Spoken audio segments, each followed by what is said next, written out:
isang politiko nagbayad ng 2 billion para manalo sa eleksyon. Pero nag-refuse ang COMELEC dahil late na siya. Dahil meron ng set of winners.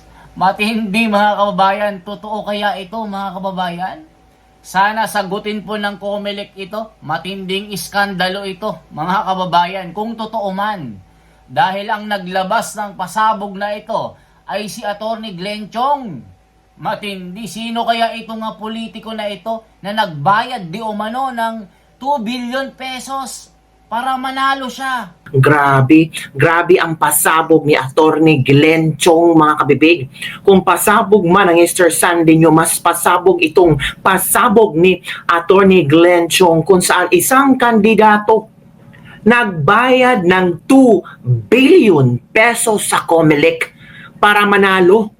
Pero sabi ng COMELEC, mga kabibig, ay hindi na pwede kasi meron silang set of winners. Meron na daw nakalinya kung sino ang manalo. Kaya itong kandidatong ito ay ang tawag ito, nag-retrieve, hindi na siya kumandidato. Naku, sino kaya itong sinasabi ni Atty. Glenn Chong? 2 billion pesos para lang manalo, tapos late na siya kasi meron na daw set of winners ang COMELEC. Hala ka mga kabibig. It means reliable source, or baka itong kandidatong ito ang nakausap ni Atty. Glenn Chong, or baka itong kandidatong ito ay nagsumbong kay Atty. Glenn Chong na totoo yung mga pasabog mo, Atty. Glenn Chong, sa COMELEC. Kasi nga ako, gusto ko sanang bayaran ng 2 billion ang COMELEC pero hindi na pwede kasi meron ng mananalo. Nako mga kabibig. So eto yung pasabog ni Atty. Glenn Chong. Kagabi meron silang ginawang live mga kabibig at shocking revelation. So ito kabibig, makinig tayo ha. Ma-release ko as early as possible. Attorney, one last question. Yes. Sadali lang. Sadali lang. Okay. No? Yeah. Before I will answer your question, Yeah. ito yung ibilin ko sa inyo. I guess you know who this candidate is, pero hindi ko lang pangalan. Nag-offer siya ng 2 billion to win the elections. Pero, ni-refuse siya ng COMELEC dahil meron na silang set winner. So, ginawa niya, nag-withdraw. Kasi hindi naman siya mananalo kahit ano na. So itong kandidato ito, hindi na alam kung national or local, magbabayad sana siya ng 2 billion pesos sa COMELEC. Nag-refuse ang COMELEC. Hindi pwede. Kasi bakit? Meron ng set of winners. Magandang umaga sa inyong lahat mga mahal kong mga kababayan. Ngayon ang ating pag-uusapan itong COMELEC. Nako po, mga mahal kong mga kababayan, huwag kayong magugulat dito kasi merong kinakaharap na malaking iskandalo ang COMELEC. Isang politiko daw ay nagbayad ng 2 bilyong piso para manalo sa COMELEC. Pero sabi daw ng COMELEC, mga kababayan, hindi na pwede. Huli ka na. Dahil meron ng set of winners na mananalo. Nako po, COMELEC, kung totoo man ito o hindi, kailangan mong magpaliwanag dito. Grabe na pala ang mangyayari kung totoo ito, mga kababayan. Pwede ka palang manalo sa pagiging politiko, magbayad ka lang ng 2 billion. Matindi mga kababayan. Ito ang ating pag-uusapan ngayon. Si Atty. Glenn Chong ang nagpasabog dito. Kaya kayo na ang humusga mga kababayan kung ano ang totoo. COMELEC, kung sakali na nag-viral na ito mga kababayan, kung sakali na mapanood mo ang iba't ibang mga reaksyon na ito, magsagawa ka ng press con para sagutin mo itong malaking iskandalo na ito. Isipin mo, isang politiko magbabayad para manalo 2 bilyong piso. Pero hindi na pwede dahil late na siya. Dahil meron ng mananalo. Nako po. Grabe na mga kababayan ang kaganapan ngayon. Kaya eto na po, hindi ko napapatagalin pa.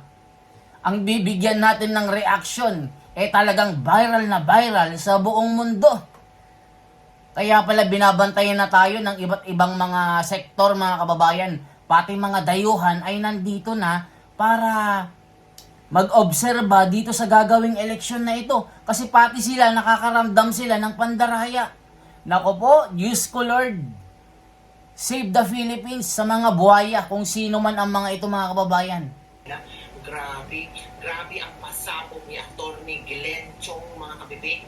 Kung pasabog man ang Easter Sunday nyo, mas pasabog itong pasabog ni Atty. Glenn Chong, kung saan isang kandidato nagbayad ng 2 billion pesos sa COMELEC para manalo. Pero sabi ng COMELEC, mga kabibig, ay hindi na pwede kasi meron silang set of winners. Meron na daw nakalinya kung sino ang manalo. Kaya itong kandidatong ito ay ang tawag ito, nag-retrieve Umatras na. kumandidato. Kung sino kaya itong sinasabi ni Atty. Glenn Chong, 2 billion pesos. Nako para po. manalo. Tapos, late na siya. Kasi meron na daw set of winners ang COMELEC. Aba, matindi. Mga kabibig. Nako It po. means reliable source, or baka itong kandidatong ito ang nakausap ni Atty. Glenn Chong, or baka itong kandidatong ito ay nagsumbong kay Atty. Glenn Chong na totoo yung mga pasabog mo, Atty. Glenn Chong. Nako po. Kasi nga ako, gusto ko sanang bayaran ng 2 billion ang COMELEC, pero hindi na pwede. Kasi meron ng nanalo. Nako po. Mananalo. Nako, mga kabibig. O mga kababayan, ibig sabihin, meron na palang panalo, hindi pa nagaganap ang eleksyon. Ba't hindi, mga kababayan? Ang tanong, sino itong politiko na ito na umatras na dahil sayang yung kanyang pera? Kasi hindi siya umabot sa sa bayaran Huli na daw siya, mga kababayan. Ba't hindi itong pasabog ni Atty. Glenn Chong? Grabe Kaya COMELEC, sana sagutin mo ito.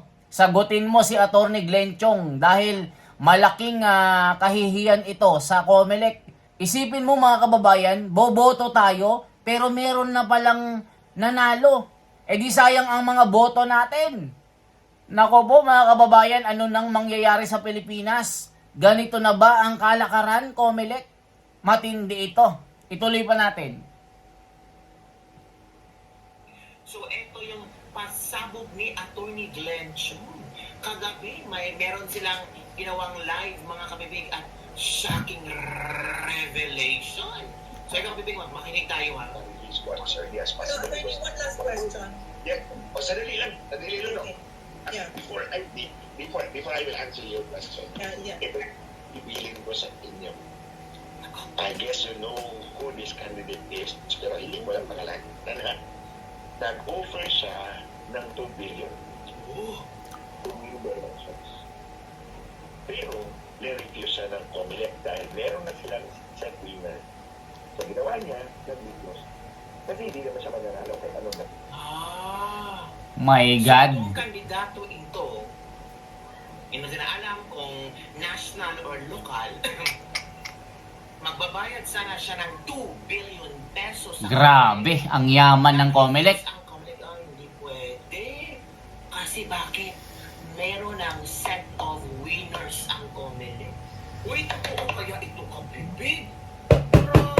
COMELEC, you have to answer these allegations Nako po. from Atty. Glenn Chong. Kasi kung malalaman ito ng sambayan ng Pilipino ay maka-question kayo na sambayan ng Pilipino. Maka-question ng kredibilidad. May question talaga ang kredibilidad ng COMELEC kung sakaling totoo itong mga bayaran na ito. Isipin mo, mga kababayan, ang mga Pilipino pipili ng mga gusto nilang politiko na karapat-dapat. Sa tingin nila, itong mga politiko na ito ay ang pag-asa ng bayan para matanggal ang mga anomalya. Pero, meron ng panalo, meron ng mga set of winners, matindi, mga kababayan. Save the Philippines. Diyos ko. Grabe na mga kababayan. Kung totoo ito, sagutin nyo itong aligasyon na ito. Comelec. Attorney Garcia. Sagutin mo si Attorney Glenchong kung totoo o hindi ito. Kasi talagang maku-question kayo dyan. Matindi mga kababayan. Nakakaiyak ito. Grabe na. Yung online voting pa, questionable daw mga kababayan. Dahil may mga nagre-reklamo na yung binoto nila ay hindi lumalabas. Halimbawa mga kababayan, binoto ko si Kong Marcoleta. Ang lalabas, si Panchito. Nako po, Comelec. Sana masagot mo itong anomalya na ito kung totoo man ito. Credibility. At the same time, yung tawag ito, kredibilidad ng mananalong winners. Nako. Sabi niya, to discover who the candidate is. Sino kaya ito? Grabe, attorney, the way they, perverted our electoral process at paano nila binago. Wala, grabe. Again nga. Para ma-release po as early as possible. One last question. Yeah. Sadali lang. Sadali lang, no? Yeah. Before I will answer your question, Yeah. ibigin ko sa inyo. I guess you know who this candidate is, pero hindi ko lang pangalan. Nako, si. Nag-offer siya ng 2 billion to win the elections. Pero, na-refuse siya ng Comelec dahil meron na silang set winner. So, ginawa niya, nag-refuse. Kasi hindi Nako naman siya po. mananalo. Kasi hindi naman siya mananalo. Kaya ano na? So itong kandidato ito, hindi na alam kung national or local, magbabayad sana siya ng 2 billion pesos sa Comelec. Nag-refuse ang Comelec, hindi pwede. Kasi bakit? Meron ng set of winners ang Comelec. Wait, oo kaya ito kabibig? Grabe! Comelec, you have to answer these allegations from Attorney Glenchong kasi kung malalaman ito ng sambayan ng Pilipino ay maka-question kayo ng sambayan ng Pilipino, maka-question ng credibilidad at credibility. At the same time, yung tawag ito, credibilidad ng mananalong winners. Nako, Sabi niya, to discover who the candidate is. Tinulog ko na lang ang torneo. Grabe, attorney, the way they, perverted our electoral process at paano nila binago.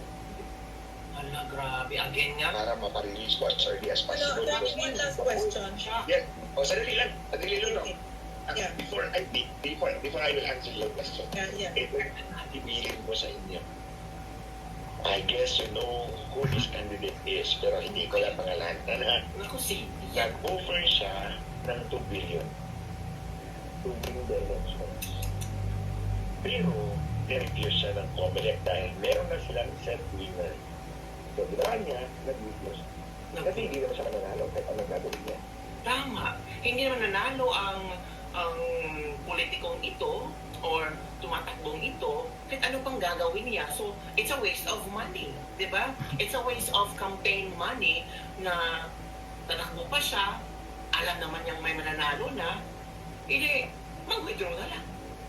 Hala, sino kaya itong kabibig na sinasabi ni Attorney Glenchong na isang kandidato nag-withdraw after nag-refuse ang Comelec kasi nag-offer itong kandidato ito ng 2 billion pesos para lang manalo. Na pwede pala yung mga kabibig. Babayaran mo lang ang Comelec, mananalo ka na. Ano was the use of our right to vote? Parang ginagago tayo kung ito man totoo ito mga sinasabi ni Attorney Glenchong. Naku, Comelec, maglabas kayo talaga ng official statement hinggil dito na sino itong politikong ito na nag-offer ng 2 billion para manalo pero nag-refuse ang Comelec kasi sinasabi ng Comelec na meron ng set of winners. Hala ka, my goodness. Pero hindi pa tayo maniniwala, Kabibig, ha? Kailangan pa natin ng official statement from the Comelec. Pero sabi ng ibang netizen, hindi maniniwala ka dyan. Kasi hindi naman yan ipapasabog ni Atty. Glenchon kung wala siyang basihan, wala siyang dokumento, wala siyang ebidensya, o di kaya itong politikong ito ay nakausap ni Atty. Glenchon. Diba? Ayan mga kababayan, grabe na itong mga nangyayari ngayon, mga pasabog na viral. Isang politiko nagbayad ng 2 billion para manalo sa eleksyon. Pero nag-refuse ang Comelec dahil late na siya. Dahil meron ng set of winners. Matindi mga kababayan, totoo kaya ito mga kababayan?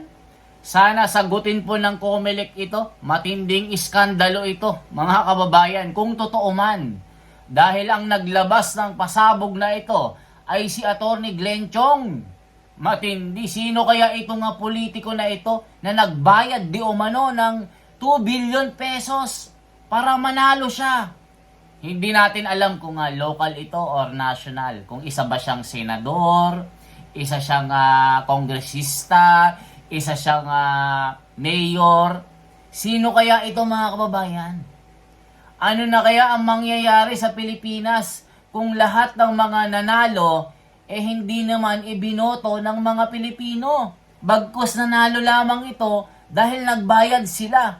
Matindi. Ano pang silbi ng mga survey na ito? Ito ba yung sinasabi nilang mind conditioning? Yung mga lumalabas sa mga survey na ito? Ito na ba yung mga mananalo?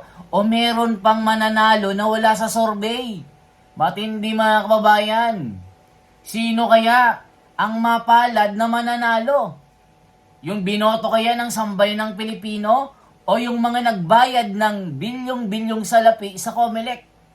Totoo kaya itong mga akusasyon na ito, ng mga allegation na ito? Sana mga kababayan magsalita ang Comelec dito. At itong tagapagsalita ng Comelec, sana bumuo kayo ng press con para ipaliwanag ito. Hindi ito maliit na issue. Dahil dito nakasalalay ang kinabukasan ng mga Pilipino. Kasi yung mga mananalo sa eleksyon ay sila ang magiging sandigan ng bayan para itong ating bayan ay umasenso, maiahon sa kahirapan. Hindi yung mga nanalo lalong magpapahirap sa mga Pilipino. Matindi mga kababayan. Anong masasabi nyo? Grabe na ito Comelec, kung totoo man ito. Sana Mr. Garcia ng Comelec, sagutin mo ito. Naku po, questionin ang credibility ng Comelec dito. Sana mapansin nyo ito, kung totoo man o hindi ito, mga kababayan. Pero sabi nga ni Kabibig, wag muna tayo basta-basta maniniwala dito. Kailangan muna magkaroon ng mga ebidensya, magkaroon ng mga ipapakita na mga, di ba? Yung talagang makikita ng taong bayan talaga. Pero pagka mga ganitong mga marimarites muna, wag muna tayo mag-conclude. Pero kailangan magpaliwanag dito ang Comelec kung totoo man ito o hindi. Di ba mga kababayan? Kayo na po ang humusga, kayo ang mag-comment. Di ba? Tignan nyo, yung online voting, nagkakaroon na ng mga dayaan daw. Yung ibinoto ng OFW, iba yung resulta. O tignan nyo mga kababayan, magkakaroon pa ba ng kredibilidad itong resulta ng Comelec? Ang mga mananalong mga politiko nakapagbayad na? Matinding tanong yan mga kababayan. Kaya anong masasabi po ng taong bayan? Ano ang pulso ng taong bayan? I-comment na po sa baba mga kababayan. Itag nyo na po ang Comelec kung talagang hindi ito totoo o totoo. Sagutin nila ito. At si Atty. Glenchong naman, kailangan patunayan mo na totoo ito. Kasi mahirap ang magbintang at mahirap ang gagawa-gawa ng kwento na wala kang ebidensya, kailangan din patunayan mo ito, Attorney Glenn Chong. Kasi, kung titimbangin natin mga kababayan, sino ang mas may credible? Si Attorney Glenn Chong o ang COMELEC? Mag-comment kayo. Pero, ang sabi nga ng taong bayan, kailangan sagutin ng COMELEC ito. Itong iskandalo na ito. Kasi, talagang mahirap mga kababayan. Isipin nyo, nangangarap tayo ng magandang gobyerno. Nangangarap tayong bumoto ng mga politiko na alam natin sila yung karapat-dapat na talagang matitinong mga leader. Pero ang mananalo yung mga nagbayad. Ay matinding kalokohan ito mga kababayan at mga ka-wonders. Kailangan ng matinding diskurso. Pag-usapan ito ng taong bayan. Kung ang mananalo ng mga politiko ay mga nagbayad para lang manalo, nasaan yung karapatan natin para bumoto? Di nasayang lang. Di ba mga kababayan? Di ba? Kaya pala sinasabi nila, 12-0 daw. Wala daw mananalo na PDP. Matindi ito mga kababayan. Anong masasabi nyo dito? Parang pinabili ng suka. Matindi ito. Okay na po ang humusga dyan. Tignan nyo mga kababayan, yung bagong resulta. Wala si Congressman Marcoleta. Yung mga nasa survey na bago itong April, sila-sila na naman mga kababayan. Ito ba yung mind conditioning na pati yung hindi kilala nandun sa survey? Okay na humusga mga kababayan, anong masasabi nyo dito? Problema ito, COMELEC. Kailangan nyong sagutin itong katanungan ng bayan. Totoo ba na binayaran kayo ng isang politiko ng tumataginting na 2 billion para manalo?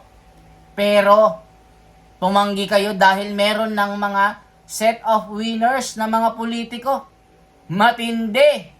Matinding pasabog ni Glenn Chong na isang abogado mga kababayan.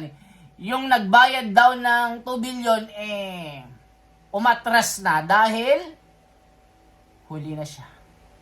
Ano pang silbi ng kanyang pangangampanya kung nalaman na niya na meron ng panalo? Wala pang eleksyon meron ng mga nakasulat na pangalan matinding problema ito, COMELEC. Iskandalo ito na babaunin nyo hanggang sa huling hantungan nyo kung totoo ito. Kaya mga kababayan, yan lamang po ang aking bahagi. Sagutin nyo po. Magkomento kayo mga kababayan. I-comment nyo ang mga opinion nyo. Ano ang masasabi nyo sa iskandalong ito ng COMELEC? Salamat po. Isang like, isang share, at isang subscribe. I-share nyo po mga kababayan para malaman po ng mga kababayan natin na ito ang nangyayari ngayon. Na posibleng merong mangyayaring malaking iskandalo at dayaan sa darating na eleksyon. Na yung resulta ng eleksyon, yung mga binoto ng taong bayan, ang lalabas, hindi pala ito. Yun palang mga politiko na nagbayad. Kaya mga kababayan, i-comment nyo po anong masasabi nyo po dito. Mabuhay po.